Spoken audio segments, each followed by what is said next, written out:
Assalamu alaikum warahmatullahi wabarakatuh. Hope you're doing well. We are continuing our reading of SPQR, a Roman miscellany. It has a lot of different facts about ancient Rome. As you know, I'm part Italian, so I enjoy reading about ancient Italy.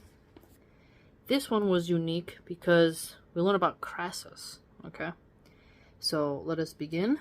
Bismillah. Richest but not luckiest. Crassus was said to be the richest man in Rome. He made his money through real estate speculation. Rome was a crowded city but had no police force or fire service. When I read that at first, I was like, what?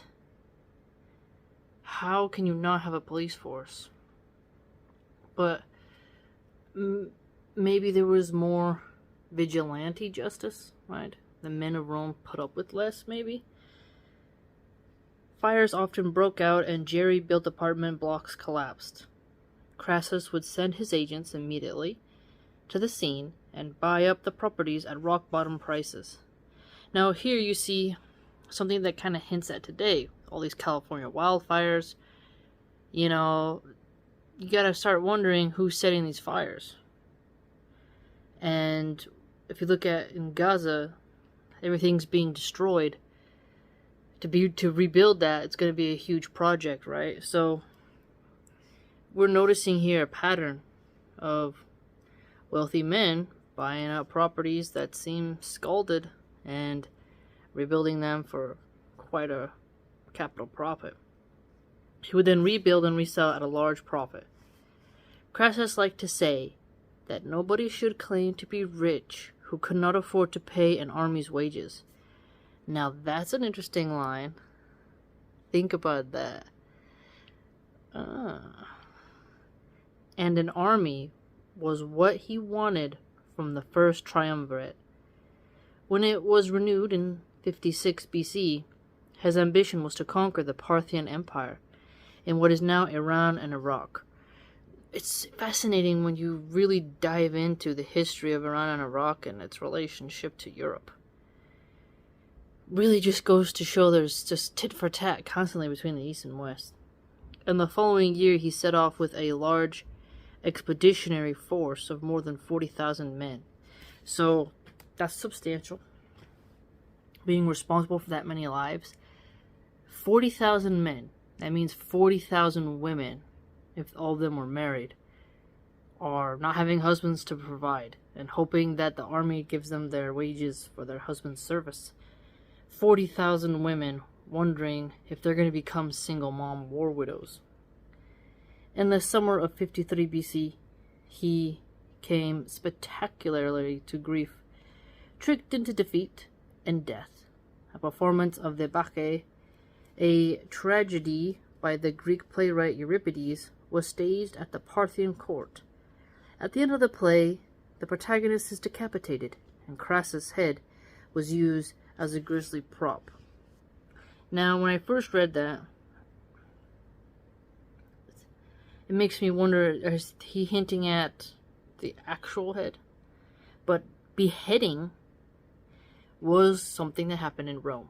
That's why it's very interesting how you'll see Christians today and secular Americans only frame beheadings as something that Islamic jihadists do.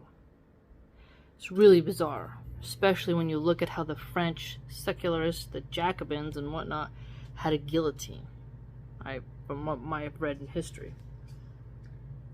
And also, King Henry VIII, right? He had his wives beheaded. The term First Triumvirate was coined by modern scholars.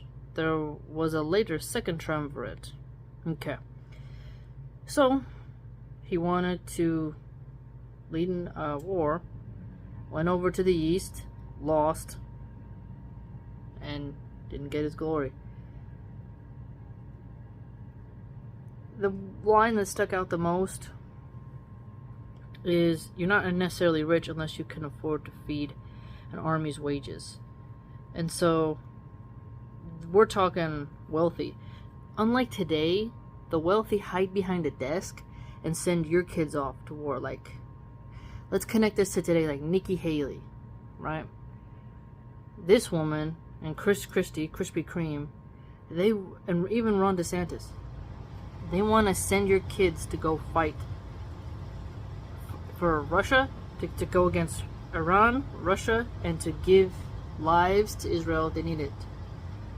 Really examine that. To fight a 3-front war while there's so much raw already in the American culture. I think some people should speculate how Rome led all these wars, and then later the empire fell and got weirder and weirder. When I finished this book on Caligula years ago, I still have it. You notice how the emperors get crazier and weirder, and one has to wonder the amount of single moms in poverty and fatherless guidance really contributed to the fall of Rome. It's different though, a little bit, because the wealthy here wanted to have the respect of the plebs. It's really fascinating how many of the senators, or at least people involved in politics, needed to have the respect of the military men, whereas today they kind of go eat Thanksgiving with the troops while they're stationed somewhere. You know, give like empty words, and they don't fund the services for them, their mental health and their college benefits as well. And now they've made drag queens in the military and allowed women to go in. So it's like a really tense mix of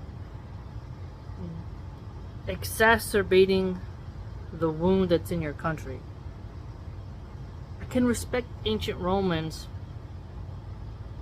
for wanting their leaders to be somehow involved. I think that is respectable. Much more when wealthy people have skin in the game, right? That's one reason why Caesar and Mark Antony and Octavius are so legendary, is because they were on the battlefield, they saw the wounded, they witnessed the horror. It's so much different than today. Just to have someone in the Oval Office go on, die,